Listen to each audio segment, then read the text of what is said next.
During our stay at La Scotiglia, Fidelio got company.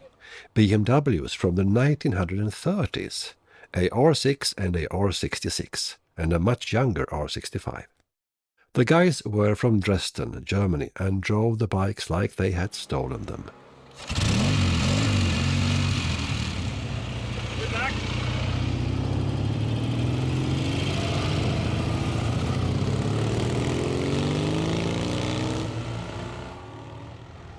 Let me tell you something about this place, La Scotiglia. It's a wonderful place. I've been here for a couple of nights to catch up with some editing. And the atmosphere, the people owning it, Massimo and Fabio, are great. Absolutely nothing to complain about. I can really recommend La Scotiglia. And we are not out of the woods yet, my friends. I have 2 days of riding left. Within 2 days I hope to be in Affi, where there is a Swedish company called Carlsson's Spedizione. In 2023, I went on a motorcycle trip in Italy with my 2 children. Instead of driving all the way from Sweden, we had our bikes transported by Carlsson Spedition. They are experts in doing this, from Sweden to Italy and Spain. We loaded the bikes ourselves on these shipping racks. Our luggage and motorcycle gear followed the bikes, so we could travel by airplane to Italy with a minimum to carry. I think the prices choosing Carlssons are fair compared to travel all the way ourselves on the bikes. And the days we would have lost transiting Europe, we could enjoy in Italy instead. Another great thing with Carlssons is that they can help you out if your bike breaks down in Italy. They use a lighted truck to pick the bike up and bring it back to their headquarters in Affi. Great to know, great service.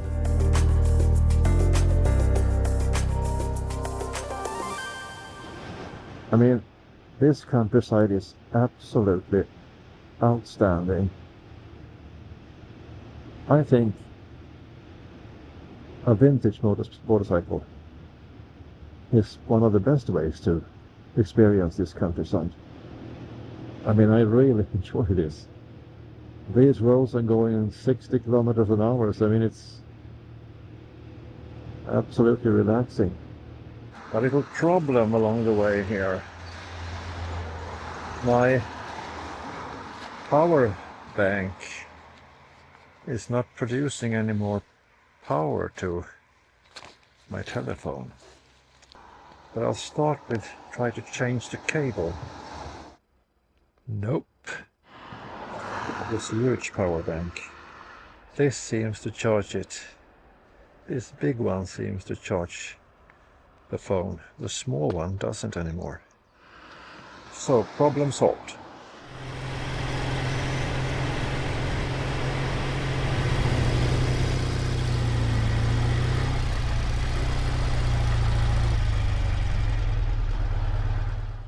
There's been a terrible accident here. A car rear-ended another car. So I need to go back. This won't be sold for a lot of time. So I need to go back and find myself another way.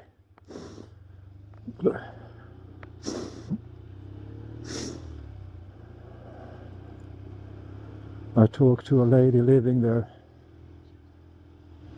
and she said that people drive like crazy, and the car that hit the car in front of it was really smashed up.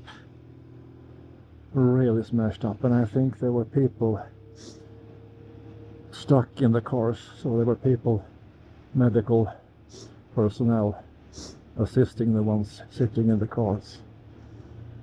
I'll go left here and see if we can go around the accident.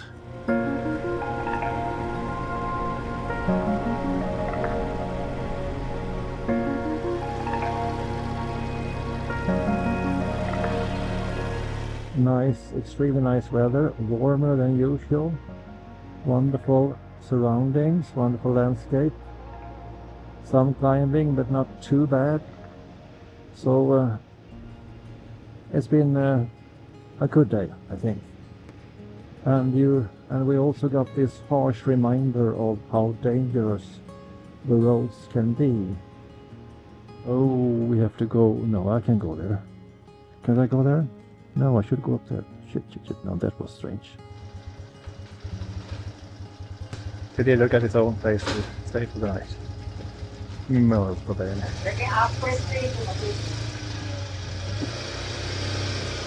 Grande! Up the stairs and at the far end of the corridor.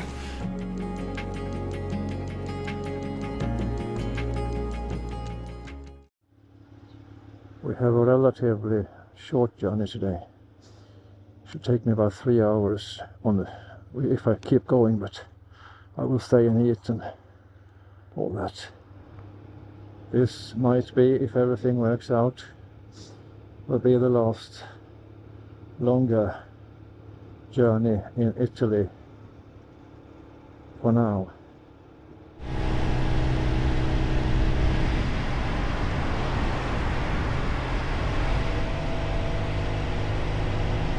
So we are on the flat land again, and Fidelio thrives. I mean, you could easily ride this bike up to 90, 100 kilometers. I mean, I could easily ride Fidelio up to, let's say, 100 kilometers an hour. But when he was young and frisky, I think he was capable of riding at 140, I think, kilometers an hour. It's quite incredible. I would never force him to do that now. Never. I think there was a police radar control there. And I just lowered my speed to talk about Fidelio and the lowlands here. Look at this flat countryside. It's almost like you miss the mountains. Almost. I think there's a canal going to my left here.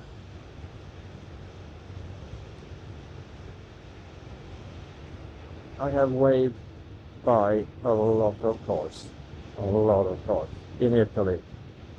And no one, I mean, absolutely no one has waved back at me. Like, thank you for being so nice and let me through here and see me. No. I mean, Italians are friendly, but not so friendly in the traffic, maybe. I don't know. But I love them anyway.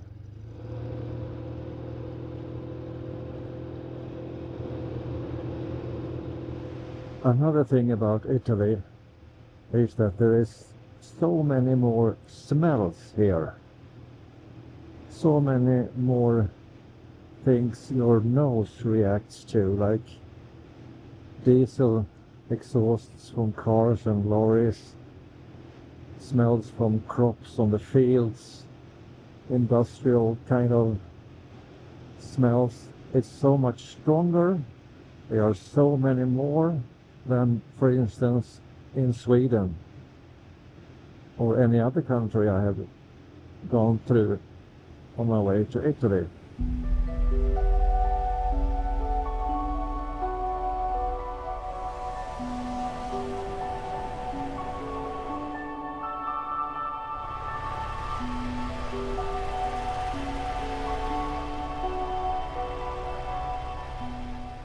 So we are 4 minutes away from the hotel for tonight, and the last, let's say, 70 kilometers Google Maps got a stroke. He sent us out on the state highways. I don't know why. I have it checked the box avoid highways, but Google Maps sent us out anyway to these terrible roads. But we soon found ourselves behind a lorry. We slipstreamed a little behind the lorry, and the big lorries, seemed to have a speed limit on the highways at about 70 or 80 kilometers an hour. So that's just about perfect for us. I can't describe my feelings right now, but one part of me is actually quite content with Italy for a while. The big quest is done, and I am so happy that we made that. I'm so happy we made that. Buongiorno! 68 anni, questa moto. Sotto il tetto? O dove posso parcheggiare? Ok. And I live over here, and this number 1 is my room. No, it isn't. Number 1 is not my room, number 2 is not my room, number 3 is not my room, but the room at the far end, number 4, that's my room, of course. I feel so good to be here. Such a nice place, and it smells so clean here. So we have the longest stretch ever today. 4 minutes. 2 kilometers to Carlsson's Expedition. 1 minute left of this journey, guys. 1 minute. I can't believe it. Here it is, my friends. Carlsson's Expedition.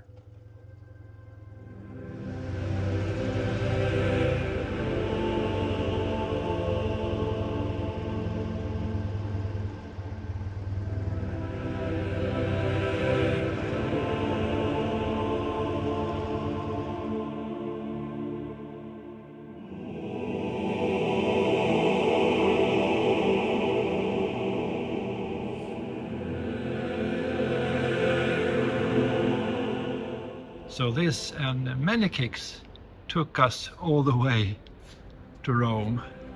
And now Fidelio is standing here at Carlsson's Expedition in Affi, waiting to be transported home to Sweden on a truck, where he will rest all the way to Bålsta, where I will pick him up and take him home to his own garage. And there I will take care of him, clean him up, give him some tender love and care, and make him ready for the next trip. Where do we go next, Fidelio? Where do we go next? Time for the last BMW nostalgia. Danny Liska was the first person to complete an overland route on motorcycle from Alaska to Argentina. The journey was nearly 153,000 kilometers long. When he met his wife, Arlene, they rode from North Cape in Norway to South Africa.